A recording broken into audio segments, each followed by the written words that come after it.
Boa noite a todos. Estamos mais uma vez reunidos na Fraternidade Francisco de Assis, a nossa casa espírita que fica localizada aqui na cidade de São Paulo. Hoje está conosco o Dr. João Lourenço Navajas. Dr. João Lourenço é médico psiquiatra, que vai falar hoje para nós a respeito da autoestima. Lembrando que o Dr. João Lourenço apresenta o programa novamente, todas as segundas-feiras, às 11 da manhã, pela rede Boa Nova de Rádio, que o pessoal também pode ouvir pela internet, né? Então, também tem a possibilidade de ouvir os programas anteriores, offline, né? E em nosso site também já tem uma outra palestra do Dr. João Lourenço sobre dependência química, que também já está disponibilizada. João Lourenço, por favor, fique à vontade. Boa noite a todos. Isso, tá fraquinho? O que aconteceu? É baixa autoestima, é isso? Acho que não, né? Vamos tentar de novo? Boa noite, pessoal. Boa noite. Isso, aí vocês acordam quem está dormindo, assusta quem está acordado e ninguém dorme, não é? Então tá bom. Como ele falou, chamam-me João, né? Chamam-me João desde pequeno, eu acredito que sou eu até hoje, por isso que eu atendo, né? E eu vou falar para você sobre um assunto que não é... Hoje está na moda falar sobre isso, né? Principalmente falar sobre baixa autoestima, né? Mas eu quero falar sobre a autoestima, porque a autoestima, você veja ali, é a U com U, né? Porque tem muitas pessoas que falam baixa estima, né? Mas tudo bem, eu posso ter uma baixa estima, mas não por mim. Eu posso ter uma baixa estima por alguma coisa, por alguma pessoa. Mas eu estou falando da minha autoestima, o quanto eu me estimo. E uma coisa que é interessante estar falando, que é o que eu vou comentar agora, é a respeito de onde que ela nasce, né? Nós vamos fazer um estudo meio retrospectivo a respeito de como foi que começou a autoestima no planeta Terra, né? Eu ia pedir para passar o próximo, acho que sou eu mesmo, né? Pronto. A primeira pessoa que teve autoestima no planeta Terra foi o primeiro bichinho que surgiu no mundo, segundo a própria ciência e segundo aquele livro Evolução entre Dois Mundos, em Dois Mundos, né? Que é esse bichinho chamado Leptothrix, tá? E ele está entre nós até hoje. Foi o primeiro ser vivo organizado que surgiu no planeta Terra. Foi com ele que surgiu a autoestima. Interessante isso, né? Hoje em dia, esse bichinho, você acha ele muito num lugar não muito comum, que vamos dizer assim, causa infecções, principalmente nas mulheres. Então você já imagina onde é que ele vive de vez em quando, né? Naquela parte, assim, como diria, das mulheres, né? Deu para entender ou não? Os homens acho que não entendem porque lembra, porque já viu alguma vez, né? Mas as mulheres sabem que às vezes dá corrimento, né?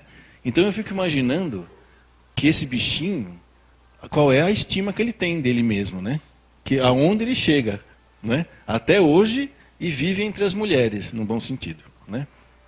Bom, vamos continuar vendo aqui de onde ele veio, então.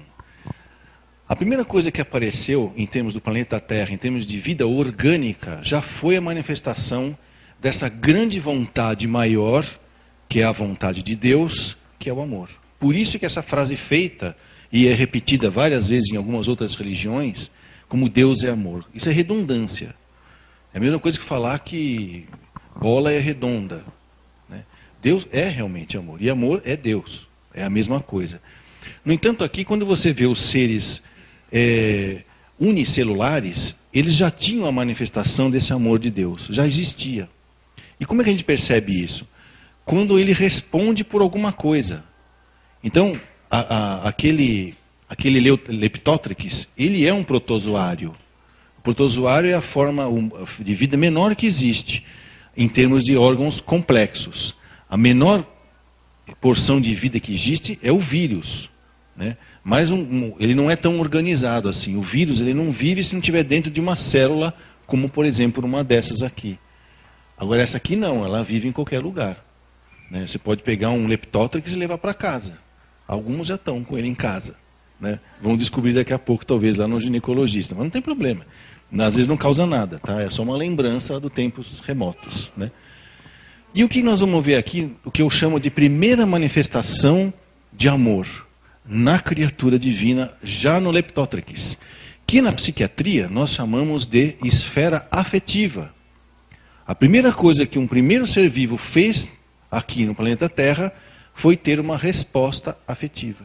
O que é uma resposta afetiva? Quer dizer que uma ameba sente amor, faz poesia para a ameba amada? Não, não é isso. Esfera afetiva, resposta afetiva, é a capacidade que nós temos de responder ao que nos afeta. E as amebas respondiam ao que o afetava. Por exemplo, como que ela fazia isso? A primeira reação que se produziu como afetividade foi a troca de elétrons, ou a troca de íons, que ocorria na própria membrana celular dessas bactérias ou desses seres unicelulares. Então olha que interessante, para que um impulso nervoso pudesse andar pela membrana celular, tem que haver troca. Olha que interessante. E o que é o amar, né? Não é trocar. Segundo o Centro Espírita do Chico Xavier, lá em Uberaba, amar é unir. E não é isso mesmo? Quando você consegue trocar, você une uma coisa com outra. Você transmite, no caso ali, um impulso elétrico.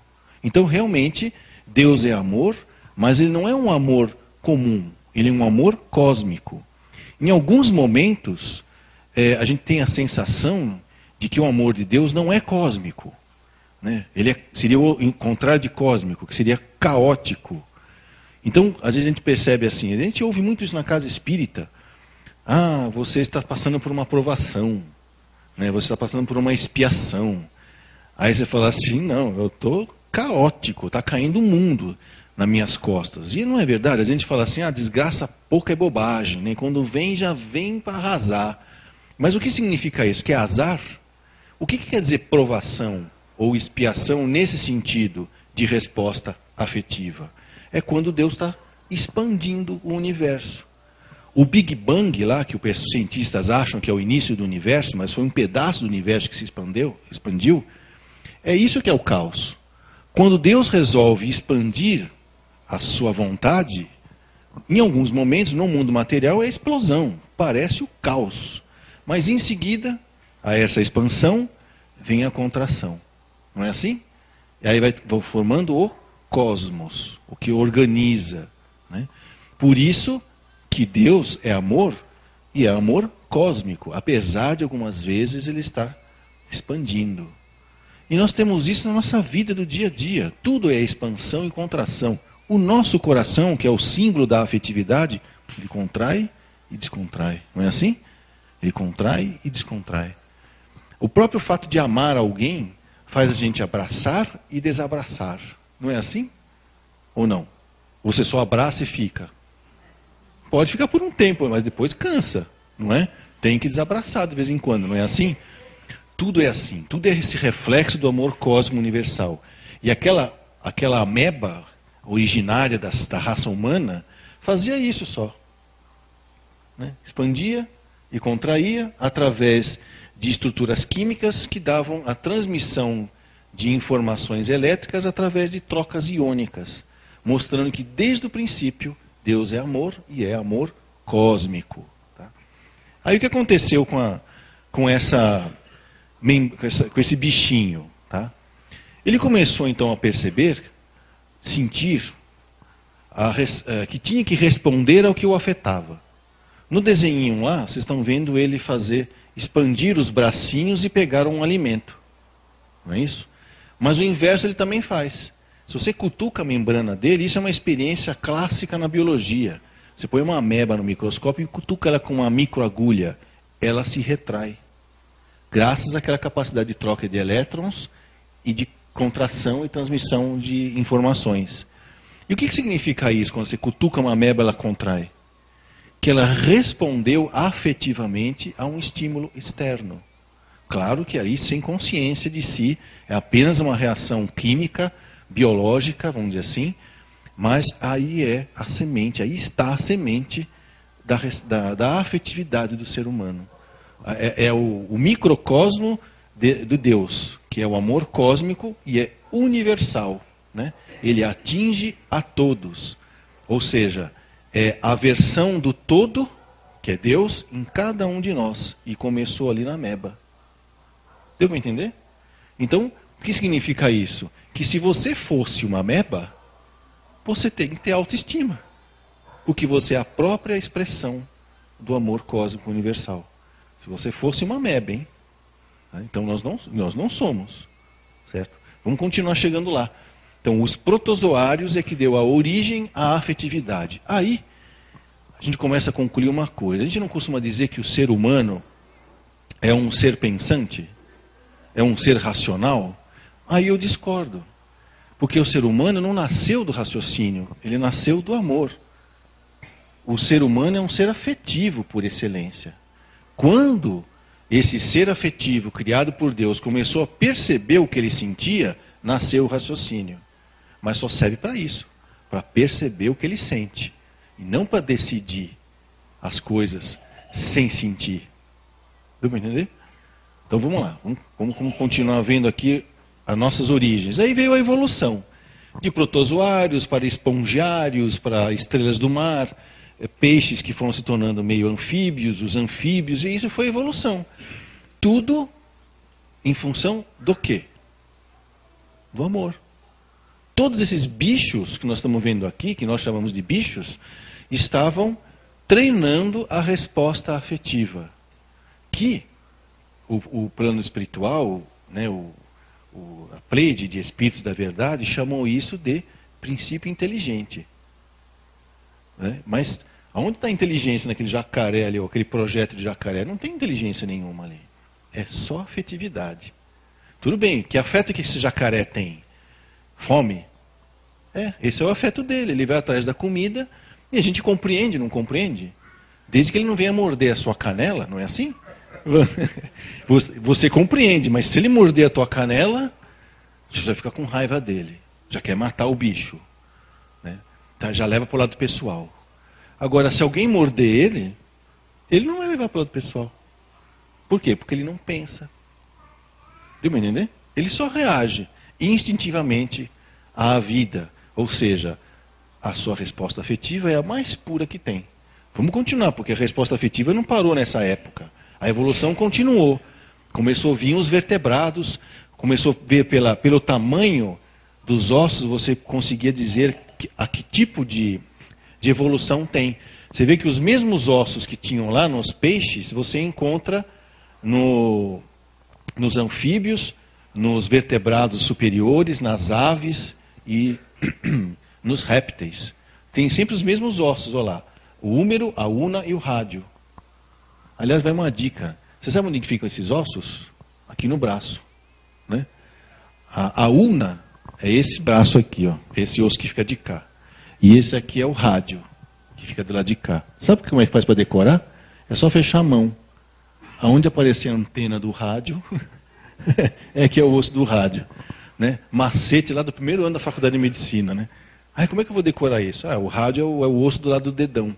E o dedão é a antena do rádio. Né? E o húmero é esse ossão aqui, ó, do braço, né, que é um só. Isso mostra como a gente tem as mesmas origens. Que vergonha. Né? Eu sou um descendente de um Lepidópteris, aquele bicho que vive nas intimidades femininas. Como vergonha? É uma honra. Não é uma honra? Saber que eu venho treinando a afetividade há milhões e milhões de anos. Bom isso, não é? Qual é a nossa responsabilidade? A evolução continua, né? Olha que simpático, não é? Não é legal ver um bichinho assim, que parece que está te olhando de maneira inteligente? O macaco não tem inteligência. Ele aprende algumas coisas, né? Tem alguns que repetem algumas coisas, se ensina, tem alguns que conseguem reconhecer palavras, né? Mas o que mais se aproxima do macaco é o afeto. Né? E vou fazer uma coisa mais, não sei se é feia ou bonita. Se você pega aquelas pessoas que nascem, por exemplo, com síndrome de Down, adianta conversar com elas sobre física quântica? Não, mas dá um abraço nela para você ver. Ela não te esquece nunca mais. É o afeto.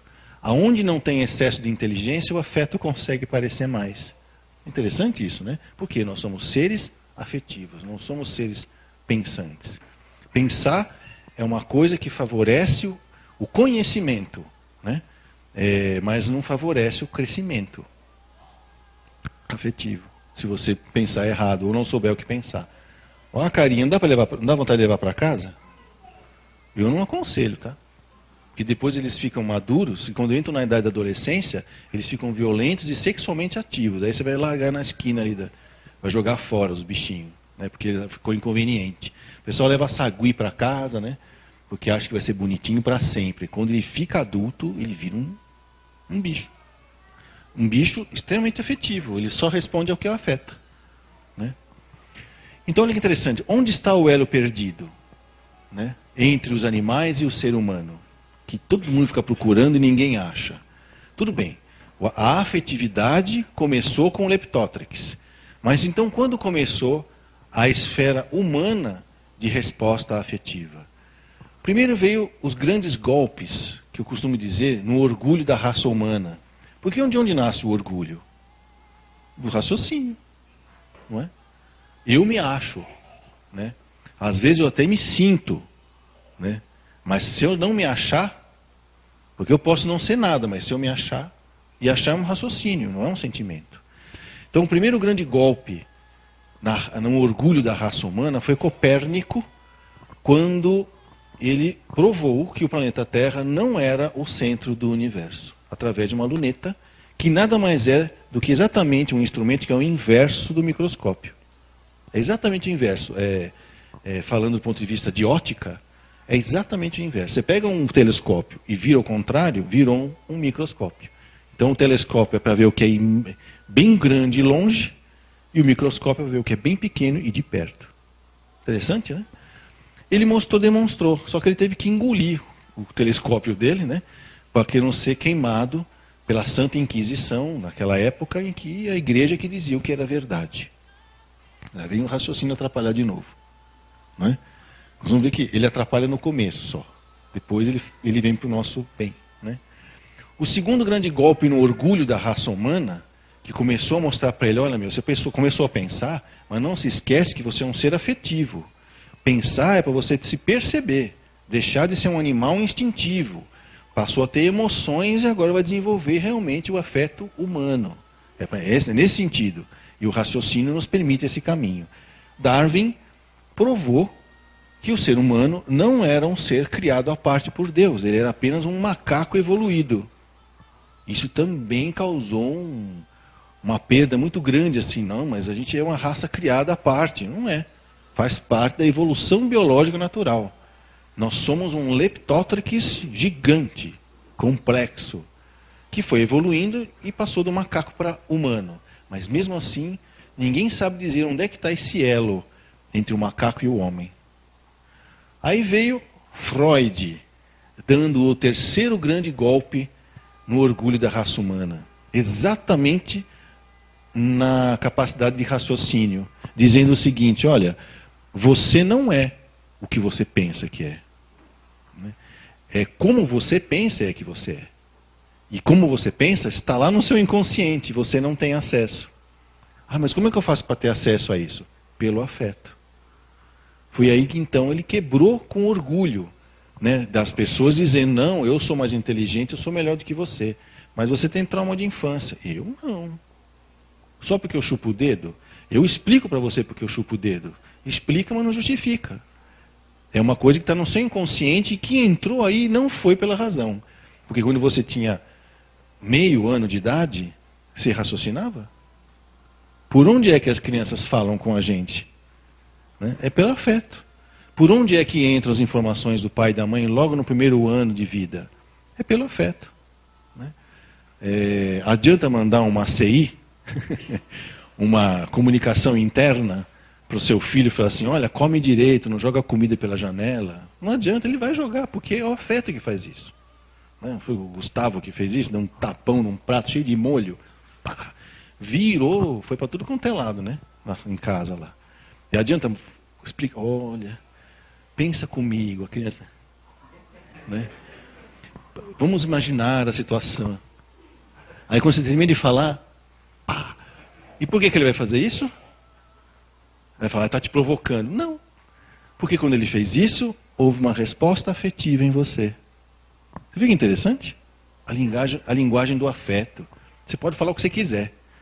Uma vez eu assisti um filme desses pipiada, e que tava um cara lá que era um meio herói, eu não sei como é que era o nome dele, só que ele era uma pândega, ele não era herói coisa nenhuma. Aí ele chegou para uma pessoa que estava passando mal no hospital, e ele chegou e falou assim, puxa, estou muito dolorido que você está aí, mas ele era um canastrão, né? Olha, pode contar para mim, para o que der e vier, eu estarei sempre ao seu lado, você sempre vai me chegar ao seu lado. De repente toca uma buzininha, né? Bzz. Aí ele vai olhar, então, hora de almoço. E vai embora. O que é isso? Né? Ele fingiu que tinha afeto, mas no fundo ele está preocupado com ele mesmo. Ele só está preocupado com o que afeta a ele. Foi o recado que nós recebemos quarta-feira passada aí, no plano espiritual, sobre o egoísmo. Né? Que é uma manifestação de afeto, só que é por mim mesmo. É errado ter egoísmo? Não. É errado ser macaco? É errado ser leptótrix? Não, é apenas um estágio. Mas quando você tem consciência do seu estágio e você é convidado a melhorar e você recusa, porque não está querendo o incômodo das mudanças, aí passa a ter um viés que te desvia, né, do caminho da evolução. E aí quando as coisas quando podem acontecer acidentes de percurso, por escolhas nossas. E a última grande golpe no orgulho e no egoísmo da raça humana foi Kardec, né, dizendo, olha, cuidado que a vida continua. Né? Aliás, não foi ele, né? E ele falou com as pessoas que só entendiam pela cabeça. Não é a fé raciocinada? E que época que veio Kardec? E que veio a pleide de espíritos, o espírito da verdade, ditar as coisas para Kardec, vamos dizer assim. Né? Exatamente na era que eu chamo de era Titanic. Né? A era em que todo mundo achava que o mundo material já estava dominado. O aço.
Nós somos lembrados disso várias vezes. Kardec foi apenas uma delas. A doutrina dos espíritos foi apenas uma delas. Então, se você for ver alguns livros, por exemplo, você lê o livro dos espíritos, o Evangelho segundo o Espiritismo, o livro dos médiuns, Gênesis, Céu e Inferno, você vai ser só induzido pela razão a entender que existe vida após a vida. Mas não leva no afeto. O único livro aqui que fala de afeto aqui é o livro do Evangelho segundo o Espiritismo. Todos os restos é filosofia, é ciência, né, é prova. E alguém aqui já provou que espírito existe? Freud provou que id, ego e superego existe? Que inconsciente existe? Não, ele nunca provou. Até hoje ninguém provou o que Freud falou. Mas é tão evidente o que ele falou em termos de fatos que não precisa mais provar. Todo mundo faz terapia, psicoterapia, psicanálise, ninguém pergunta onde que o senhor prova que isso que o senhor falou é verdade. Mas antes de o senhor provar, puxa, mexeu tanto comigo. Como é que o senhor fala essas coisas e mexe comigo? Né?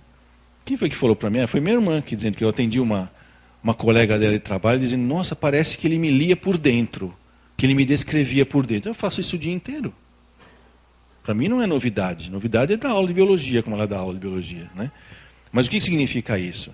Aprender a ler as pessoas não pelas aparências, não só pelo raciocínio. Eu mostrei para ela o que ela sente, não o que ela pensa. Né?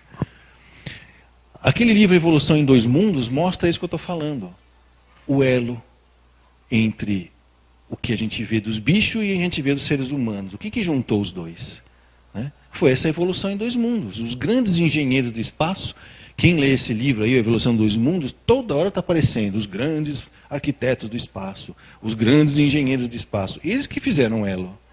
Porque o planeta Terra já existia antes de vir a raça humana para cá. E já existiam os aborígenes, que eram os hominídeos, que veio do Leptóteres no planeta. Aí você vai ver o caminho da luz, vêm os exilados de Capela. Né? A raça branca, dando a entender, e Chico Xavier e o próprio Emmanuel já foi acusado de racismo, porque ele falava assim, a raça adâmica, a raça dos brancos vieram para o planeta Terra. Claro que sim, no planeta Terra só tinha negro, amarelo e vermelho. Eram as raças do planeta, natural do planeta. E não era distinção racista. Porque para viver aqui, nas condições que o planeta Terra era, o Leptóteres teve que se adaptar a intenso calor, uma atmosfera muito intensa, pele tinha que ser grossa e dura, e dependendo do lugar podia ser um pouco menos grossa, um pouco menos dura, portanto um pouco menos negra, né, o que é o vermelho, e até chegar ao amarelo. Aí vieram os brancos, que na realidade só são brancos em comparação a nós aqui, porque eles não tinham corpos. Eles começaram a encarnar aqui para fazer com que essas raças aborígenes começassem a crescer. E como é que eles começaram a mexer nesse pessoal? Eram os deuses astronautas, né? Não é um livro que fala sobre isso? O que eles faziam? Vinham até aqui e pediam, olha, eu preciso de meninas e meninos virgens, que comam só verduras e frutas e que sejam enfeitadas com algumas pedras preciosas. O que é isso? Eles estão querendo material genético, sem interferência nenhuma, para poder fazer uma raça muito mais evoluída em termos de genética, encarnar nos aborígenes aqui da Terra. Aí você vai falar assim, puxa, mas hoje eu nasci negro, então eu sou aborígene? Não. Você pode ter sido, na encarnação passada, uma loirinha lá, escandinava. Aí você fala, mas agora eu queria ter uma experiência na raça negra. Ah, legal. O que você quer aprender na raça negra? Aquilo que é próprio dos negros. A musicalidade, a alegria, a jovialidade, não é assim? Eu quero ver como é que é ter um tecido conjuntivo forte, tão forte que quando o cabelo sai, ele sai enrolado. Que é o pichain do negro, não é? E agora? Agora eu não quero ser mais escandinavo e nem negro, eu quero ter uma experiência de disciplina. O que você quer nascer? Eu quero nascer japonês. Né? Eu quero aprender a dar mais valor para a comunidade do que para mim mesmo. Vai nascer japonês, vai nascer amarelo. Né? E assim por diante. Esse é o elo perdido que o Kardec resgatou através de por ter permitido ou ter ajudado os espíritos a escrever a doutrina dos espíritos. Mas eles vieram falando a linguagem que nós tínhamos, que é a linguagem do raciocínio. Mas, né, quando o livro dos espíritos entrou pelo raciocínio, em seguida, olha o Evangelho. Porque Jesus já veio aqui várias vezes. Ele prometeu para essa raça adâmica que ele pegou de Capela, porque olha que interessante, quem foram essas raças que vieram de Capela que Jesus acolheu? Os que tinham evoluído só moralmente por um lado, ou que tinham evoluído só intelectualmente por outro. Tanto que quando começaram a vir para o planeta Terra, automaticamente os evoluídos intelectualmente foram para o norte. Saíram lá da Índia, a raça ariana se dividiu em duas, foi para o norte do planeta. E sabe qual era a grande lema deles? Tá bom, nós não somos tão bons para ficar em Capela, nós vamos fazer um paraíso aqui na Terra. Nós não precisamos de Capela. O orgulho do raciocínio. Nós temos inteligência para fazer o nosso próprio paraíso aqui. Nós não precisamos de orgulho. Né? Só que os arianos nórdicos tinham uma característica muito interessante. Não tinham religião nenhuma. Por isso que não se fala deles por um bom tempo. Porque naquela época que não existia escrita, a presença de um povo era marcada pela sua religião que passava de boca para boca. Os nórdicos só voltaram a ter religião com os celtas, muito tempo depois. E teve o pessoalzinho que fugiu pelo Mediterrâneo. Né? Os mediterrânicos, eles eram evoluídos muito moralmente e pouco intelectualmente. Então eles aceitavam, realmente, a gente não sabe de nada, nós só somos elevados moralmente, então a gente merece estar aqui no planeta. Mas, olha, nós somos muito melhores do que esses aborígenes aí. Eles não se misturavam com a raça aborígena. E até hoje você vê alguns descendentes desses mediterrânicos achando que esse povinho aqui do planeta Terra, não vou me misturar com ele não. Os nórdicos, que eram orgulhosos, que eram egoístas e usavam a sua inteligência, eles se misturavam, né? Nascendo várias raças, né? Então isso significa o quê? Que o Leptótrix fez exatamente o caminho da luz, né? E qual é o caminho da luz? É o caminho do afeto. De repente veio a luz da razão e cegou o afeto de muitas pessoas por um tempo. Que volta que nós estamos dando a palestra sobre autoestima, para quem está chegando agora. Não parece, mas é sobre autoestima, tá? Ok. Então, houve o que nós falamos de a invasão humana, né?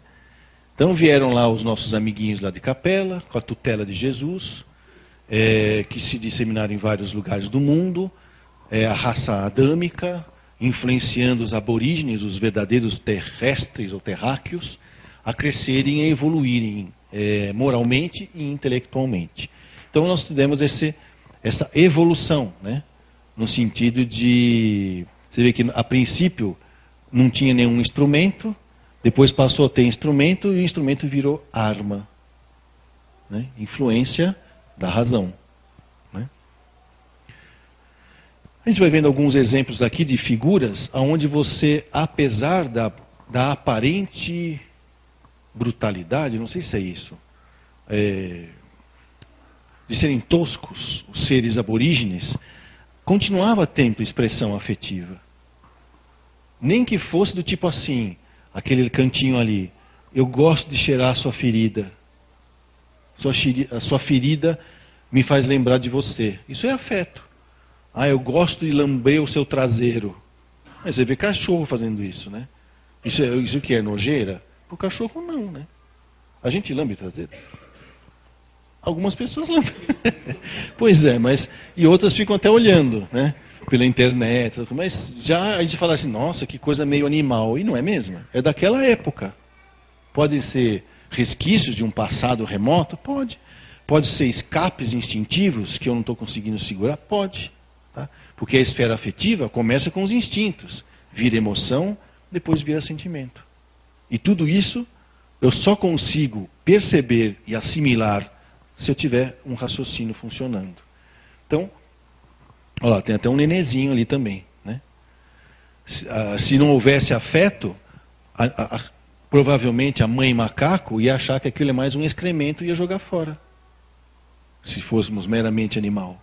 Mas não é, né? Outra, olha, organização de grupos e de famílias.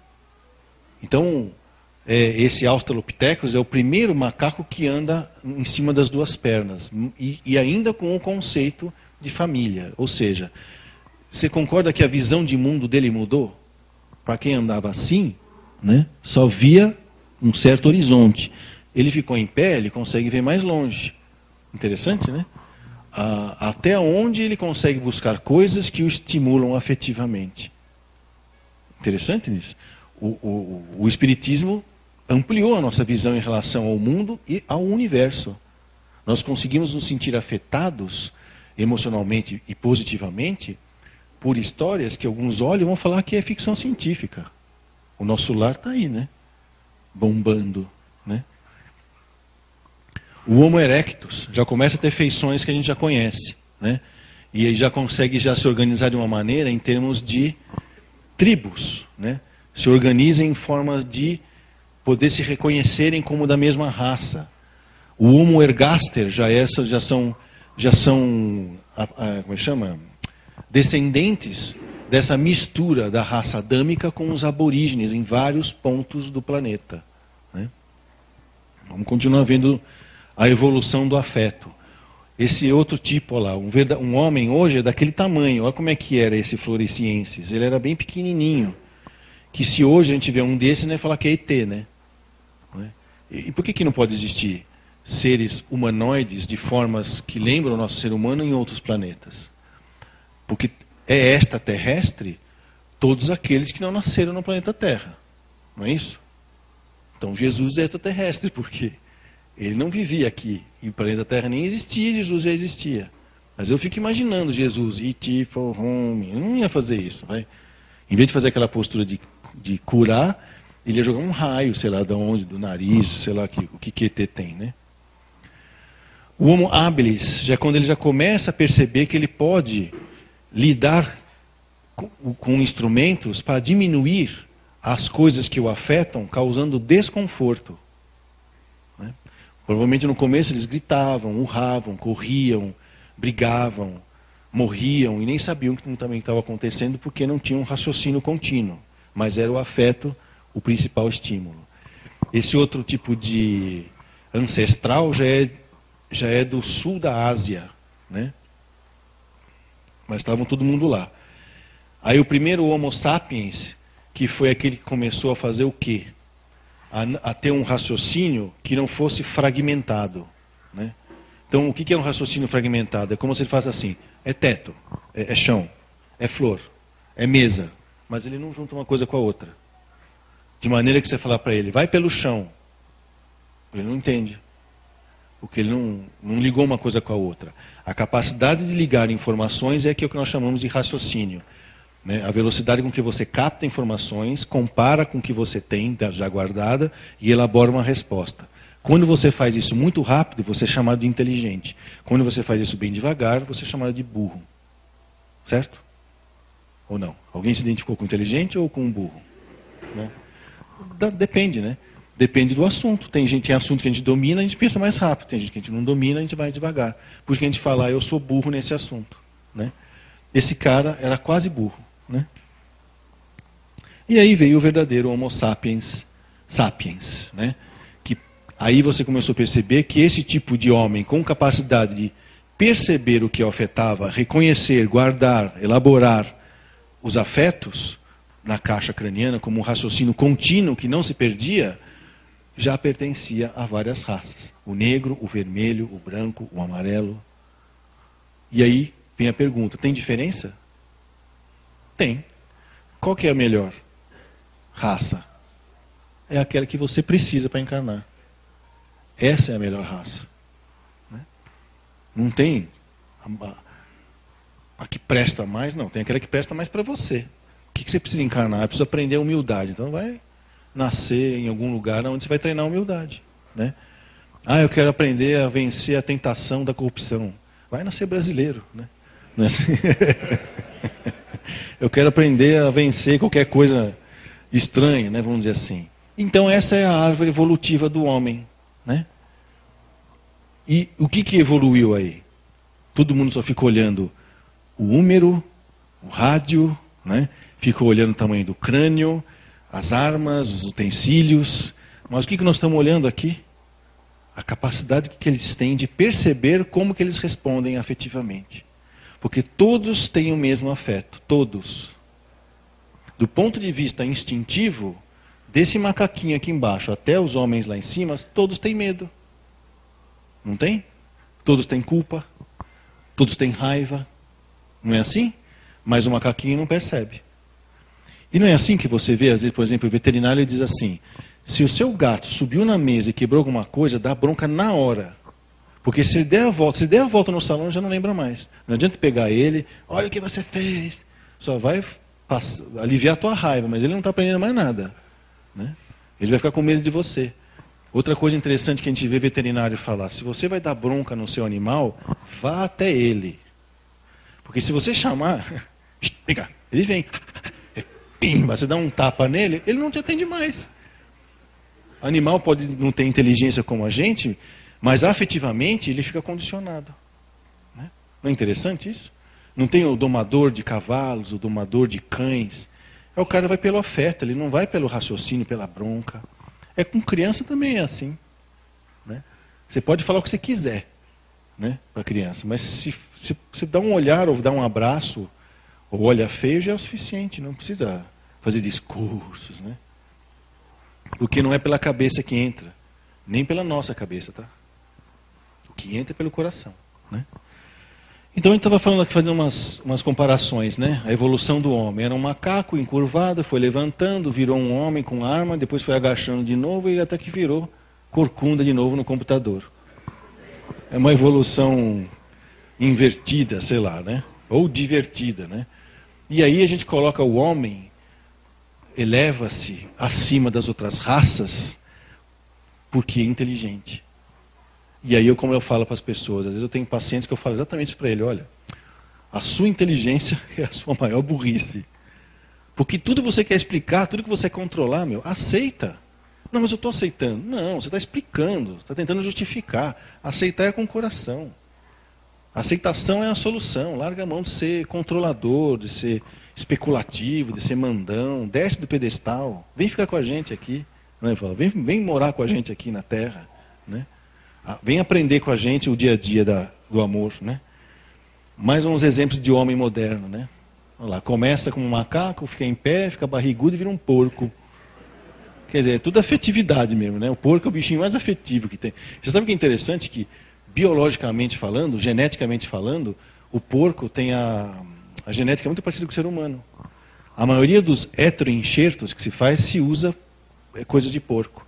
Quando eu estava na faculdade, eu lembro que a gente tinha uma caixinha que a gente levava para casa, cheia de lâminas. A cada 2 alunos levava uma caixinha, cheia de lâminas com tecidos de vários órgãos do corpo para estudar no microscópio. Então a gente tinha que estudar em casa porque tinha prova. E eu ficava invocado porque o professor falava que tudo era feito com tecido de porco. Eu falei, cara, eu não sou veterinário, né? Eu queria estudar tecido de gente. Aí o que eu fiz? Né? Pedi para o nosso diretor, e naquela época a faculdade era assim, eu falava para o professor, tá bom, vai lá, ele assinava na hora, ele nem lia o que estava no papel. Ele me autorizou, eu e meu colega, a ir lá no laboratório de biomédicas, pedir para uma chefe lá ensinar a gente a fazer lâmina. Ela ensinou. Aí ela falou assim, mas de onde que vocês vão pegar peças? Eu falei, olha, o que a gente quer fazer é um laminário com peças feitas de gente. Eu falei, mas onde vocês vão pegar? Eu falei, deixa comigo. Naquela época, o que eu fazia? Toda segunda-feira, eu ficava lá no IML, aqui naquela doutora Arnaldo, que tinha um colega nosso lá, o doutor Rugério, que ele era filho do amigo do meu pai, ele que me deu os livros que ele não usava mais, e ele era médico legista.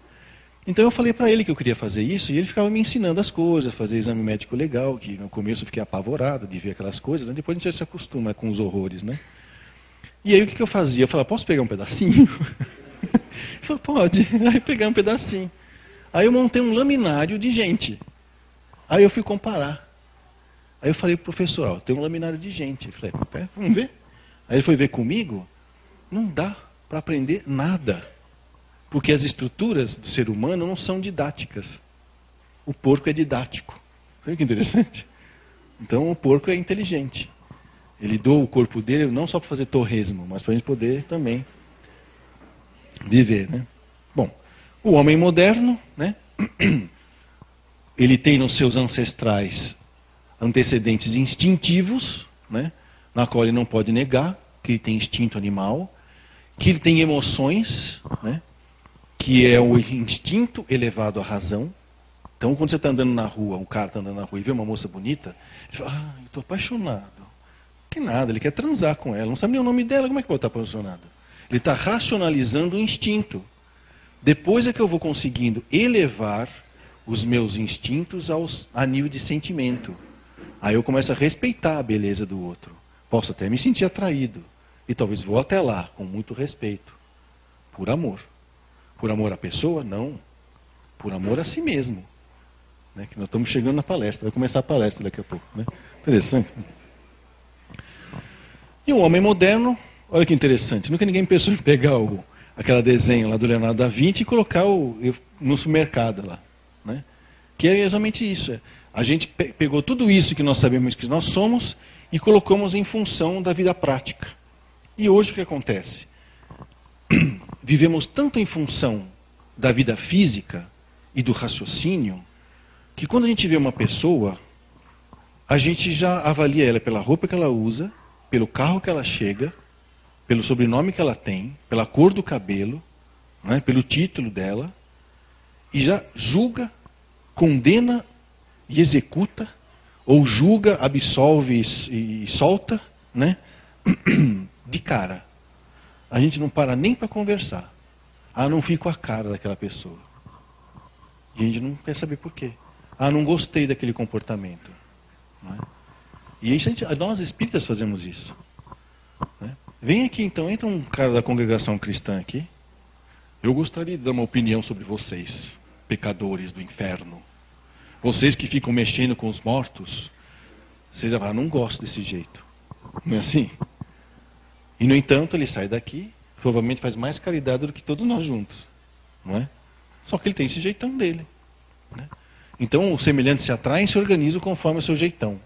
Então, quando você vê o comportamento de uma pessoa, você só está vendo a ponta do iceberg. Não é isso? Você não está vendo mais nada. Para poder ver, você tem que olhar essa pessoa de mais por baixo, por dentro, por lado, por cima. E aí você vai ver que ela é recheada de respostas afetivas. Recheada. Totalmente. Porque ela é um ser divino. É um leptótrax que traz uma herança de milhares e milhares de anos de evolução da resposta afetiva. Então, quando você também fica se julgando, se condenando, se executando, você também não consegue fazer essa avaliação do seu lado de baixo do iceberg. Aí você vai para onde? Para a terapia, né? Que o terapeuta é um espelho que mostra você como você realmente é. Porque o espelho não mostra, né? O espelho mostra o contrário, né? A gente chama de imagens enantiomorfas, né? Por isso que na ambulância, na frente vem escrito ambulância ao contrário. Não é? Porque quando você está no retrovisor, que você olha, você vai ver a imagem ao contrário. Aí você consegue ler ambulância, sai da frente. Né? Às vezes dá vontade de colocar um palavrão ao contrário também. Né? Sai da frente, né? Ou coisa parecida. Né? Bom, então, no nosso nível de evolução, nós já temos capacidade de nos perceber. Inclusive de nos avaliar, inclusive de nos condenar e também de nos compreender, certo? Então, quais são as nossas funções mentais? São simples. Nós só fazemos 3 coisas. É sentimento, que é o que é natural do ser divino. Pensamento, que é perceber o que sente. E ação. Em psiquiatria, nós chamamos isso de esfera afetiva, esfera intelectual e esfera conativa, né? Porque é a coordenação de tudo que eu tenho no meu corpo físico para agir, para fazer uma atividade. E olha, a base são os sentimentos. Tudo nasce do sentimento, tudo. Depois é que você vai pensar sobre o que você sentiu. Aí depois você vai executar, por conclusão do que você pensou, em cima daquilo que você sentiu. O inverso também ocorre. Você capta informações do meio pelos 5 sentidos, algumas pessoas têm 6, que é a mediunidade, né? Pensa sobre o que você captou, e isso vai evocar um sentimento que você já teve, ou vai te ensinar um sentimento novo. E isso tudo fica guardado num ambiente chamado memória, que não é no cérebro, é no perispírito da pessoa. O cérebro é apenas um órgão que acessa as informações do perispírito. Se ele adoecer, você tem problemas de memória. Você não consegue acessar. Como se eu pegar um disco rígido, que aquela leitora está com defeito, está com sujeira, eu não consigo mais ler o que tem no disco rígido. Mas o dado está lá. Vocês não veem o pessoal que trabalha com resgate de dados perdidos? Não, mas eu formatei o meu hard disk. A informação está lá, meu. Você não consegue acessar. Mas eu consigo. Então, olha que interessante. Como é que eu consigo acessar as memórias de um desencarnado? É pelo cérebro dele? Não, é pelo cérebro do médium. Eu uso o cérebro do médium para ler o disco rígido dele lá. Olha, vamos ler lá o que aconteceu com você em outra vida, faz a regressão de memória. E é isso as nossas funções mentais. É sentimento, pensamentos e ações. A esfera conativa, se você estiver encarnado, você tem que ter um sistema neuropsicomotor e mais os 5 sentidos funcionando bem. Para você ter uma ilusão de liberdade. Isso a gente vê na própria doutrina espírita. Depois vem a esfera intelectual, que é aquilo que eu falei. Captar as ideias, comparar com o que você tem e elaborar uma resposta. Faz rápido, você é inteligente. Faz devagar, você é burro. É só isso. Tem problema em ser burro? Tem, se você quiser fazer coisa de gente inteligente. É só isso. Porque para tudo existe uma função e para tudo existe uma atividade. Né? Eu aprendi isso com a minha esposa. Ela falava, para quem é, tá bom. E não é verdade? Adianta você dar uma Lamborghini para um cara que só sabe puxar carrinho de papel? Não. Agora, dá um carrinho de papel para o cara que anda de Lamborghini. Também não consegue. Então, cada um no seu quadrado servindo a Deus. E a esfera afetiva, que é aquela evolução desde o leptótex, desde da minha amebinha que fazia assim quando tinha comida, ou fazia assim quando tinham espetando, que é o instinto, né? Depois vem as emoções, depois vem os sentimentos. A palestra está quase começando, porque é exatamente isso que eu preciso que vocês soubessem para falar do que é autoestima. Né? Leptótex tem autoestima? Não, né? Macaco tem autoestima? Também não. O ser humano tem autoestima? Pode ter, mas às vezes não tem ainda. Que é o que nós chamamos de baixa autoestima. Né? E na realidade não existe isso. Ou você tem ou você não tem. Então o que é autoestima? Segundo esses caras aqui, ó, é uma avaliação subjetiva que uma pessoa faz de si mesma como sendo intrinsecamente positiva ou negativa em algum grau. Então, é uma subjetividade. Né? Então, às vezes eu falo para as pessoas assim, se alguém chegar para você e falar assim, você é burro, feio e chato, o que você sente? Eu fico chateado, minha autoestima vai lá para baixo. Mas por quê? O que ele falou. Mas você é o que ele falou? Não sei, mas ele falou. Olha que interessante. Então a nossa autoestima muitas vezes está na mão do outro. E a gente deixa que o outro diga como nós temos que nos sentir. Mas a opinião do outro não é importante? Sim, mas não para mim decidir o que eu sinto. Então às vezes a pessoa fala assim, você é burro, feio e chato. Eu falo, é curioso essa sua informação. Você não se ofende? Não, porque acabaram de falar que eu sou lindo, maravilhoso e bacana. Eu também não acredito. Eu sei quem eu sou. Né? Eu preciso da opinião deles para corrigir rotas, mas não para ver como eu me sinto. E a nossa autoestima tem que estar na nossa mão. Porque nós somos leptótex divinos, evoluindo há milhares e milhares de anos. Não tem nada de errado conosco, tem? A não ser que a gente admita que Deus errou. E além de burro, né, ele tem que ser caprichoso, errou só comigo. Por isso que eu tenho baixa autoestima. Não. Então vamos descobrir onde é que está a nossa estima. Né? Vamos lá. Quais são os níveis de autoestima? Então tem gente que tem demais. Né? Alguma coisa, normalmente é o intelecto, tá? Que faz a pessoa se dar mais valor do que precisa. Vai. Então é o narcisista, ele é orgulhoso e egoísta. Ele tem uma autoestima elevada, mas ela é frágil. Olha que interessante. Então, normalmente, uma pessoa intelectual, ela se arroga poderes, porque ela tem uma facilidade de manipular as pessoas por causa do raciocínio. Né? Você quer ver gente arrogante? Vai andar lá na USP para você ver. É interessantíssimo a briga de ego que tem lá. Lá ninguém puxa tapete porque não tem mais tapete. Rasgou o tapete, então puxar para lá e para cá. Né? É inacreditável. Agora, eles são gente más? Não. Apenas não sabem que não precisam viver assim. O que eles fazem de bem para a humanidade? Uma produção científica inacreditável. Eles têm tempo, capacidade intelectual, além de pesquisar e criar coisas novas na medicina, na engenharia, sei lá onde for, e ainda por cima ficar esse joguinho de disque. Eles têm energia para isso. Quando eu dava aula na Faculdade de Medicina Santo Amaro, e eu sou formado lá, os alunos entraram no primeiro dia de aula, da minha aula, né, que era do professor Ville, eu falava para eles, né, falava assim, você sabe pessoal, vocês não são muito inteligentes. O pessoal, o que é isso, pô? É trote? Eu falei, não. Se vocês fossem muito inteligentes, vocês estavam na USP. Vocês não estavam aqui na Medicina Santo Amaro, a faculdade Lanterninha aqui de São Paulo. Aí, pô, mas você está ofendendo. Eu falei, não, eu sou ex-aluno daqui também. Mas então o que você está querendo dizer com isso? Que vocês têm a inteligência e a afetividade equilibrada.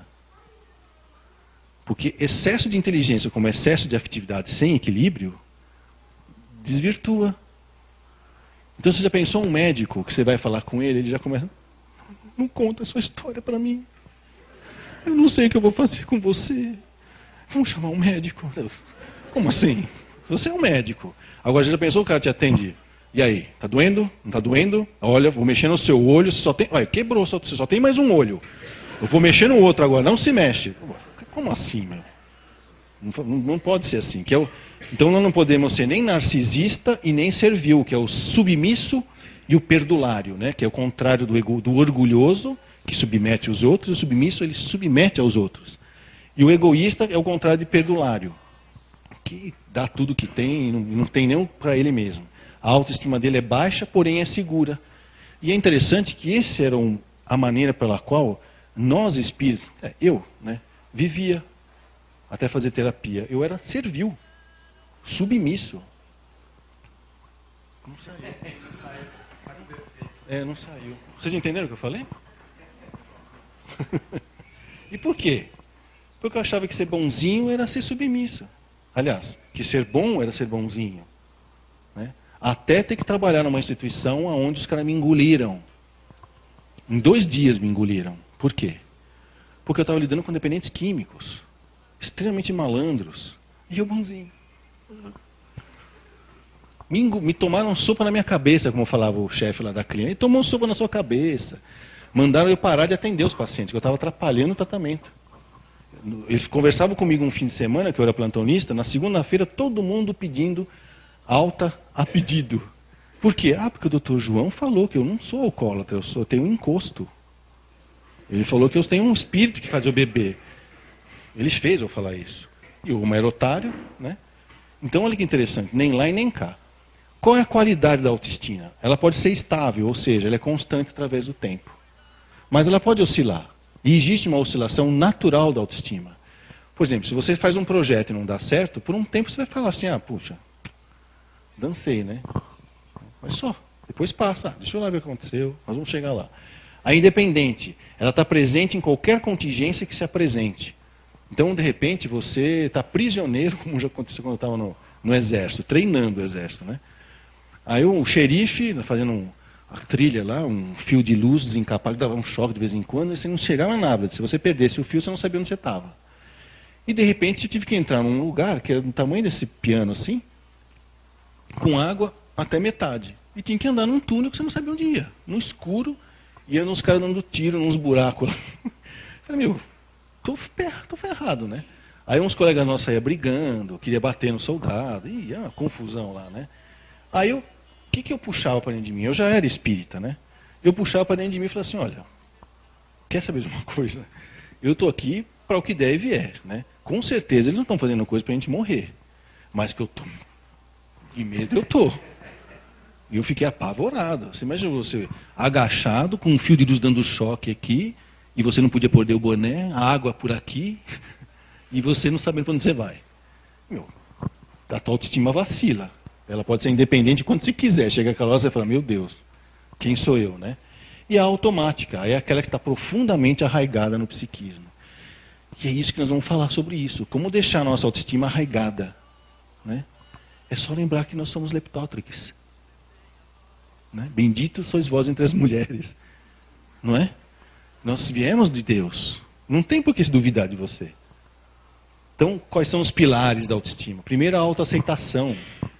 Aceita quem você é, o que você tem e onde você está. Porque é exatamente assim que Deus quer que você sirva a Ele. A partir do seu real tamanho é que você cresce. Não se subestime e nem se sobreestime. Aceitação do seu real tamanho. Depois vem a autoconfiança. Saiba quem você é, o que você é capaz de fazer. Não se omita nas coisas. Se você sabe, levanta a mão, não é arrogância. Se você não falar achando que é humildade, você está se omitindo. Então é interessante a questão da autoconfiança. A competência social, que é uma maneira de você, eu chamo de distância segura com as pessoas. Né? Ouça o que ela tem para falar, mas não acredite no que ela está falando. Teste, conteste, prove. Né? E aí depois você pode falar alguma coisa. E depois a rede social. Ter relacionamentos que alimentem a sua autoestima e não que piorem a sua autoestima. Então, a gente trabalha muito, por exemplo, com familiares de dependentes químicos, que têm uma tremenda baixa autoestima. Porque o dependente químico, como ele é muito manipulador, ele convence os familiares de que ele é assim por causa deles. E não tem nada a ver. Pode até ter começado a usar droga por problemas familiares, mas porque ele não consegue sair mais, é problema dele. Não é? Pois é. Então, vamos ver. E aí vem, então, uma coisa interessante, que quando nós entramos nesse processo de fazer crescer o nosso amor próprio através das experiências, da convivência, já fomos leptótrix, já fomos macacos, já fomos homo sapiens, já fomos um monte de coisa. Agora nós estamos num momento em que nós voltamos a ser homosentes, né? Sentimento. E aí vem uma confusão. Então eu tenho que largar tudo que eu sei e só sentir? Não, senão você vai virar animal. Então eu tenho que controlar o que eu sinto? Não, também não, senão você vai ficar o quê? Neurótico. Né? Então nós temos que aprender a conviver conosco mesmo. E aí eu consigo conviver com as diferenças, que é o que nós chamamos de alteridade, com L. Nós vamos deixar de ser autoritários. Tem que ser do meu jeito, senão eu fico mal. Me obedece. Aí fica controlador, fica centralizador, fica mandão, que é da nossa cultura. Nós viemos assim, né, por um tempo. Agora não, agora aprenda a conviver com a diferença. Por que eu tenho que aprender a conviver com a diferença? Porque você vai aprender com a diferença. Água que está no mesmo nível não corre para lugar nenhum. Se você tem água aqui em cima e tem água aqui embaixo, aí ela anda. Então, se existem diferenças, é porque existem fluxos. E do quê? De afetos. Né? Então, o que acaba acontecendo nesse ciclo que faz nós termos a impressão de que não prestamos, que é a sensação da baixa autoestima. Na realidade, nós só temos autoestima. A sensação da baixa autoestima nasce desse ciclo da raiva, da culpa, do medo e do controle. Raiva porque as coisas não são do jeito que eu gostaria que fosse. Culpa porque dá raiva de ter raiva de pessoas ou coisas que eu gosto. Né? Aí depois eu fico com medo, né, de que a pessoa ou a coisa vai deixar de ser do jeito que eu gosto. Aí eu fico querendo controlar a vida. E eu fico nessa neurose meramente intelectual por medo de assumir os meus afetos. De aceitar o outro como ele é. Que é o que Jesus sempre fala, amar é o próximo como a si mesmo. Permita. Permita-se viver e permita os outros viverem. Já estão bem neuróticos já? Posso desligar? O que acontece? Você entra no tal triângulo da auto-obsessão. E isso aqui não tem nada a ver com o espiritismo, tá? É obsessão do ponto de vista de ideias. Eu fico ligado ao passado por causa de ressentimentos, e nós espíritas sabemos que podemos fazer isso séculos e milênios, ficar ligado ao passado, por ressentimentos. E o que é um ressentimento? É sentir de novo o mesmo sentimento. Do quê? Ah, ele me ofendeu. Ele me chamou de feio. Puxa vida, quando foi isso? Não sei, foi em outra encarnação. Como assim, meu? Falei, você é uma anta espiritual. Você está parado no tempo. Se desliga do passado. Porque se você fica ligado nos ressentimentos, você não vive o seu presente. E aí fica com raiva. Porque o teu presente não vai ser do jeito que você quer. Porque você está ligado ao passado. E quem vai mandar no seu presente? Os outros. Que vai aproveitar da sua baixa autoestima para ficar te manipulando. Sabe como? Ah, usa uma roupa nova. Fuma que é bacana. Bebe que você esquece. É assim que a mídia aproveita da nossa autoestima para induzir comportamentos de consumo. Qual a diferença entre uma roupa que você compra na 23 de março e uma roupa que você compra, sei lá onde aí? Aí você vai falar assim, é o corte, é o desenho. É verdade. Às vezes tem tecidos com maior qualidade, etc, etc. Mas dependendo do lugar onde você vai, dá para ir de fraque e cartola? Precisa ir de fraque e cartola? Você não usaria uma roupa mais simples para fazer uma coisa mais simples? Pois é. A mídia explora a nossa autoestima nesse sentido. Né? E o medo do futuro. Então, ressentimentos me faz ficar preso no passado, eu tenho raiva do meu presente e não espero mais nada do futuro. Isso é a fabriquinha de baixa autoestima. Mas não fique triste, tome uma Coca-Cola que você fique linda e maravilhoso, vista a roupa, anda desse carro. Mas não me melhore a autoestima, porque senão depois você não me compra mais nada. Não é assim? Pois é. Como é que faz então o triângulo da autolibertação? Libertar o quê? Libertar a autoestima. Então, olha, aceita o seu passado. Ele foi apenas um processo psicopedagógico que já passou. Não precisa repetir a lição. Remoer a lição. Não precisa. Aceita. Mas então aceita. Aceitação é a solução. Né?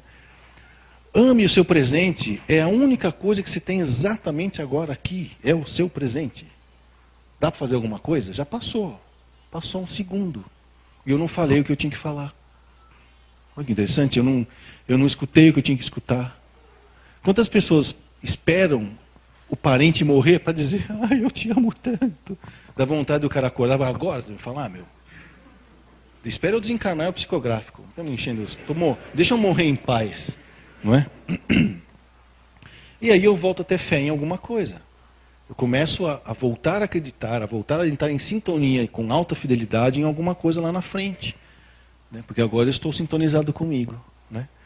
Vamos ver lá, mais um pouquinho. Então vamos falar da raiva. É quando o egoísmo não é mais atendido. A gente tem crises de birra.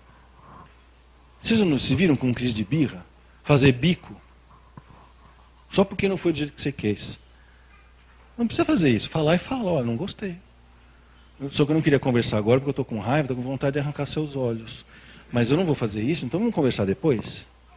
Então, a gente pode não ser atendido no nosso desejo, mas como eu estou tentando trabalhar o egoísmo, eu falo do meu mal-estar. Aí eu estou cuidando do meu egoísmo.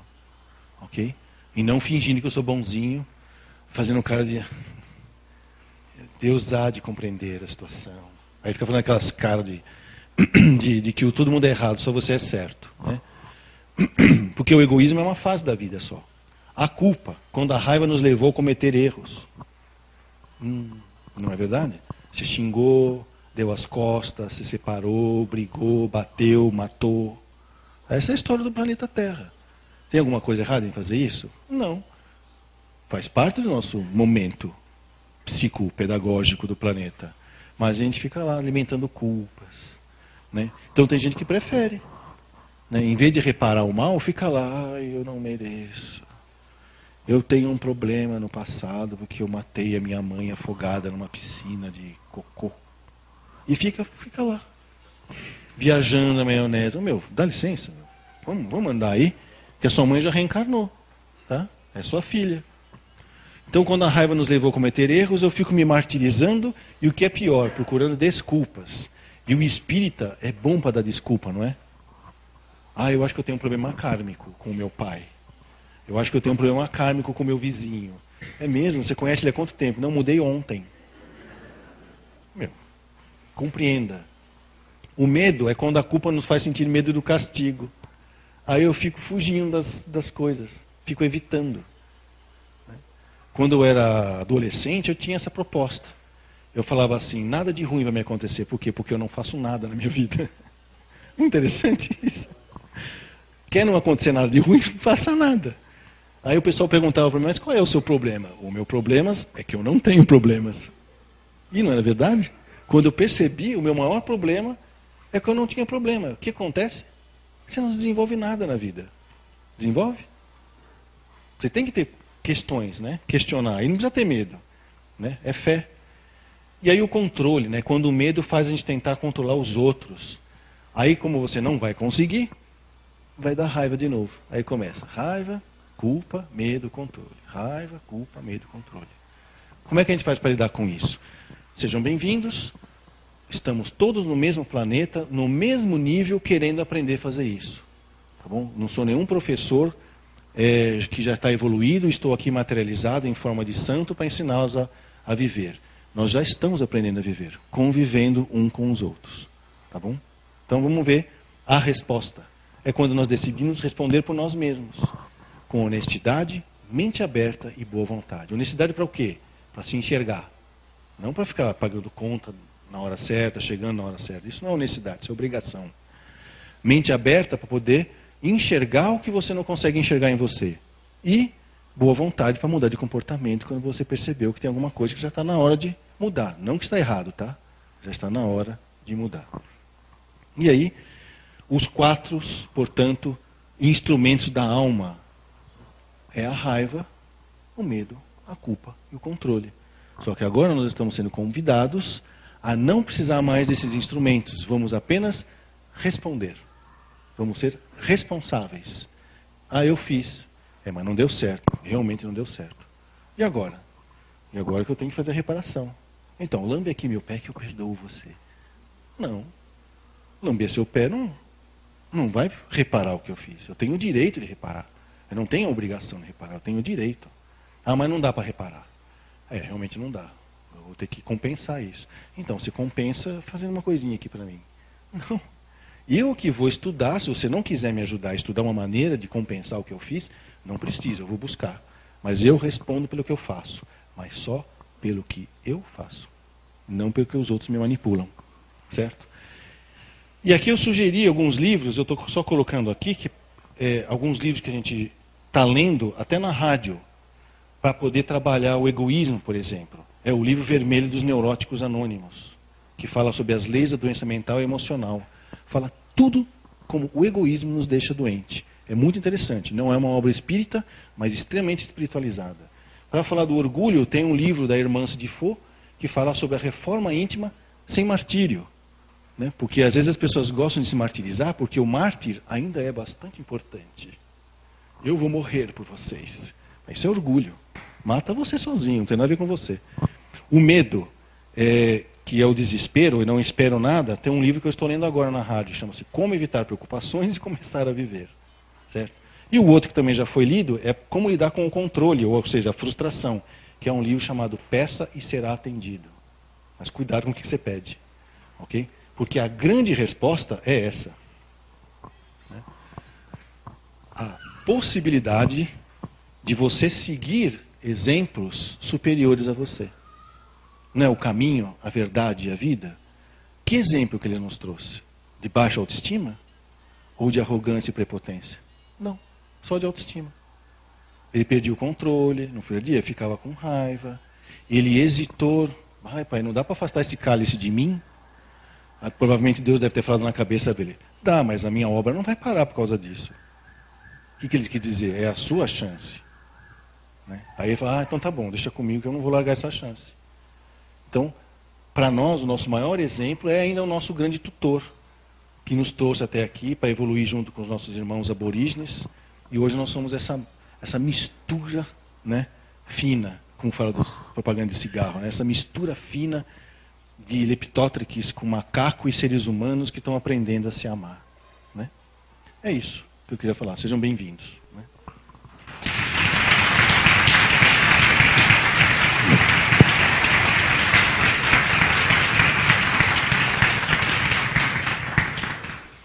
Bom, João Lourenço, a gente comentou que seria um tema para bastante reflexão, né? E eu acho que serve para todos nós refletirmos durante a semana, durante os nossos dias.